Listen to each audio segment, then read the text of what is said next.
أشهد أن لا إله إلا الله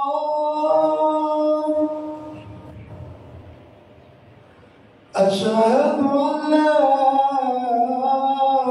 إله إلا الله أشهد أن محمد رسول الله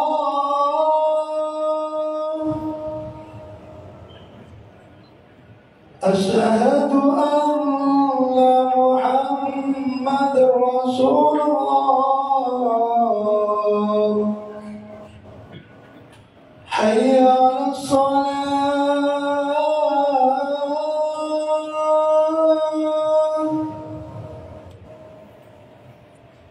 حي على الصلاة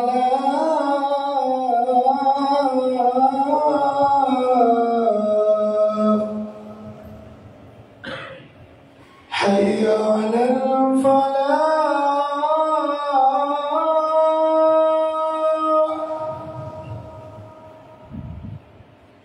حي على الفلاح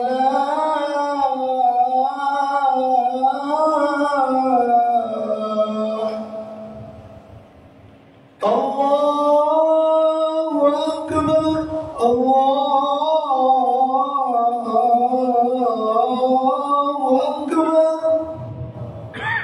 لا إله إلا الله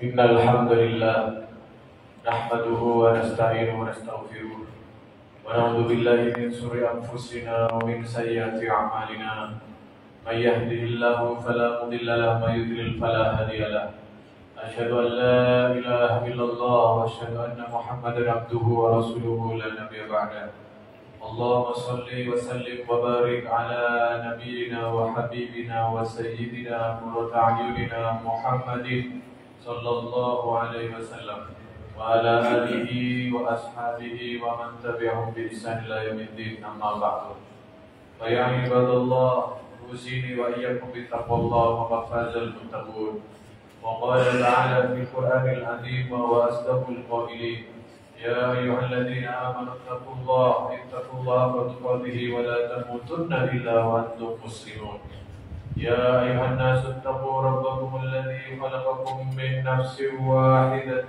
وخلق منها زوجها وبث منهما رجالا كثيرا ونساء واتقوا الله الذي تساءلون به والأرحام إن الله كان عليكم رقيبا يا أيها الذين آمنوا اتقوا الله وقولوا قولا سديدا يصلح لكم أعمالكم ويغفر لكم ذنوبكم ومن يطع الله ورسوله فقد فاز فوزا عظيما وقال رسول الله صلى الله عليه وسلم اتق الله حيثما كنت وأتبع السيئة الحسنة تمحها وخالق الناس بخلق حسن صدق الله العظيم وصدق رسوله النبي الكريم ونحن على ذلك من الشاهدين والشاكرين والحمد لله رب العالمين. Hadirin jamaah salat Jumat yang dirahmati Allah Subhanahu wa taala. Kalau kita merenungkan di balik segala larangan-larangan yang Allah meminta kita untuk menjauhinya, yang kemudian kita menyebutnya sebagai dosa atau maksiat, maka sesungguhnya di situ ada motif utama, yaitu Allah hendak mencegah kita dari perbuatan zalim. Semua kemaksiatan, semua larangan-larangan syariat itu, di balik itu semua akan ada unsur kezaliman. Apakah saat melakukannya seorang pelaku dosa itu sadar atau tidak sadar, dalam keadaan senang atau tidak senang, atau biasa-biasa saja.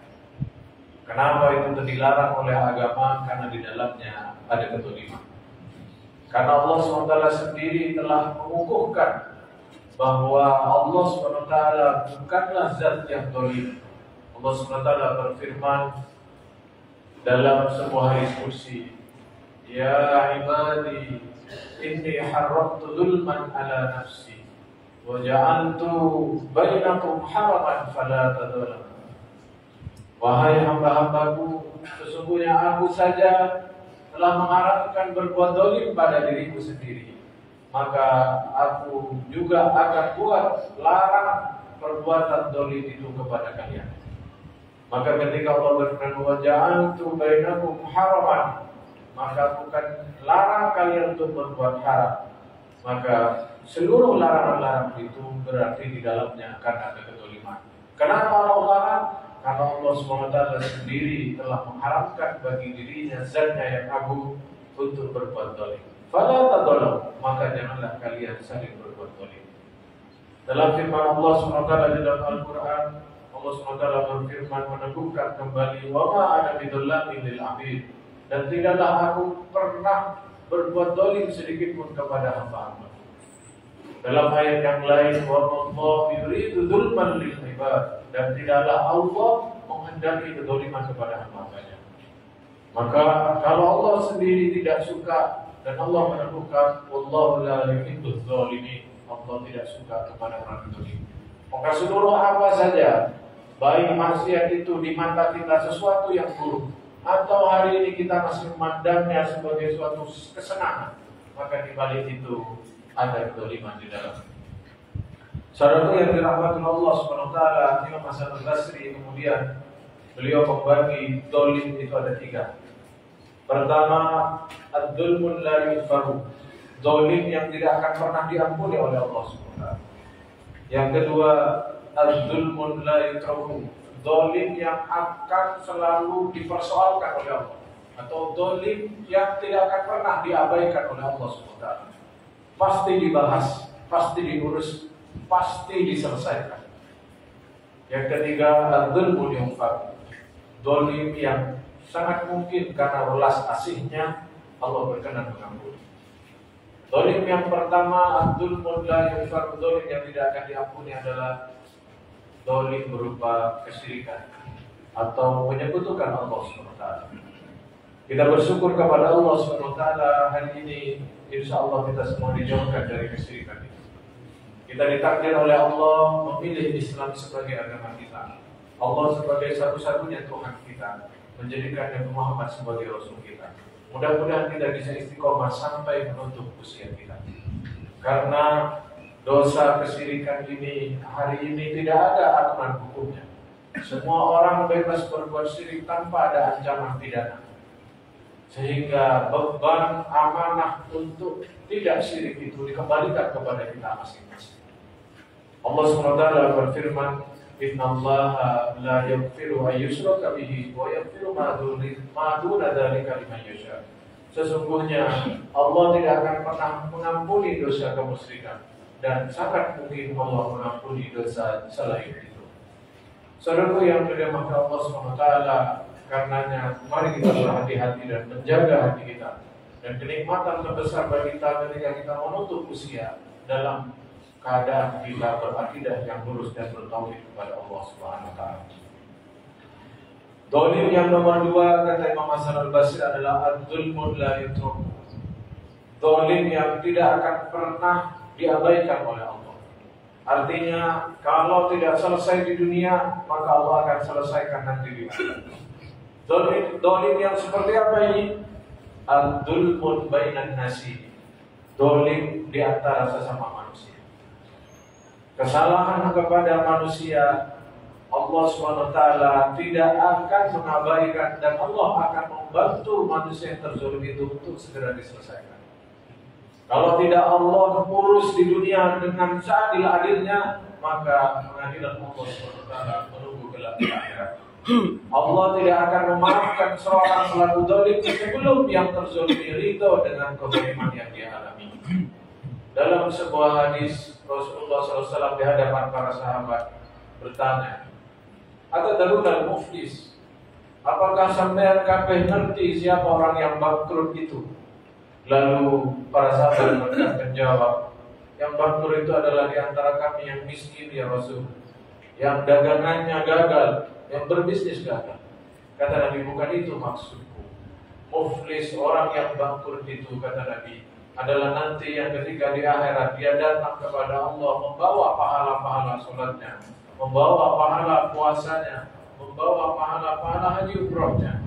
Akan tetapi ketika dia hendak dimasukkan ke dalam surga dengan pahalanya itu, lalu kemudian orang-orang yang terzolimi, yang pernah dia zolimi di dunia, mencegahnya. Lalu mereka menuntut di hadapan Allah SWT.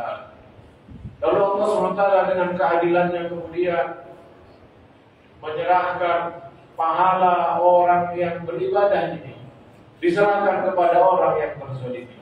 Lalu kata Nabi, kalau belum habis juga kedoliman yang dia lakukan, belum setara juga pahala itu, maka dosa-dosa orang yang terzolimi itu akan diberikan kepada orang yang mau masuk surga itu tadi.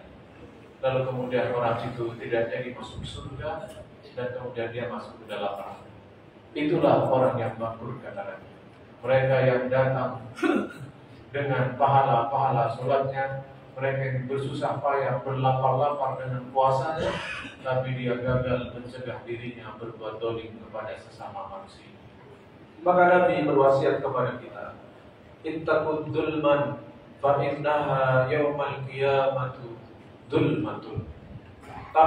Bertakutlah kalian kepada perbuatan dolim, karena perbuatan dolim itu nanti di akhirat akan menjadi kegelapan.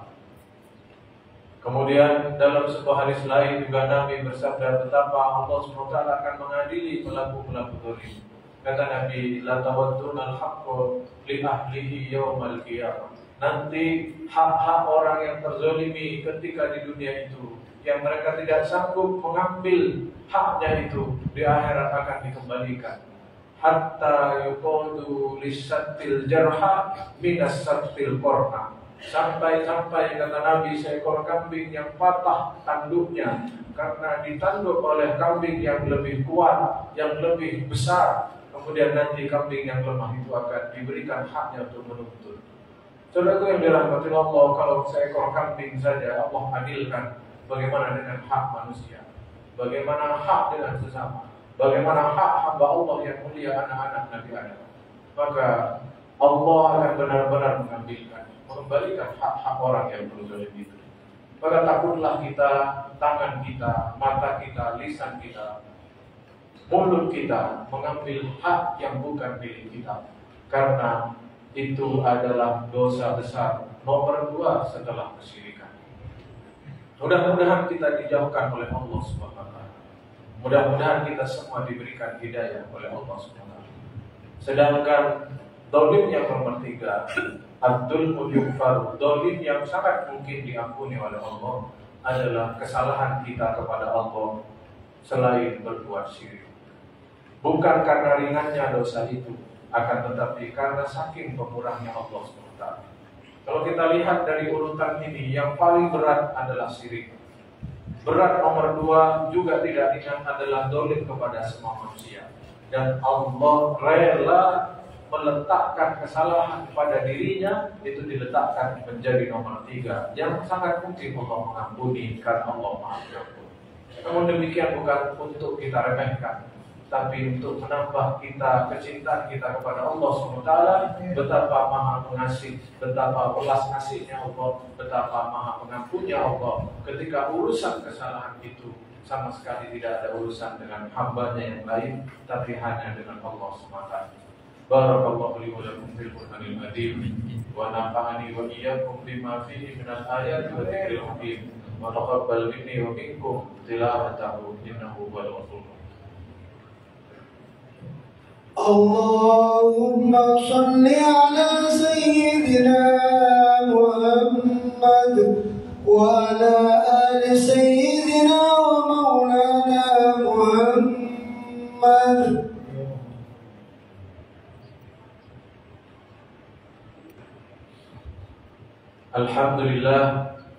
Alhamdulillahilladzi hadana li hadza wa ma kunna linahtadiya laula an hadana laula fadlullahi wa rahmatuhu ma zaka minkum min ahadin abadan walakin Allah yuzakki man yasha. Allahu sami'un alim. Asyhadu an la ilaha illallah wa asyhadu anna Muhammadan abduhu wa rasuluhu la nabiyya ba'da. Allahumma shalli wa sallim wa barik ala sayyidina Muhammad wa ala alihi wa ashabihi wa man tabi'ahum bi ihsan ila yaumil ma'ad. Hadirin jamaah yang dirahmati Allah Subhanahu wa taala. Kita baru saja melaksanakan amanah kita untuk kita sebagai rakyat itu memilih pemimpin.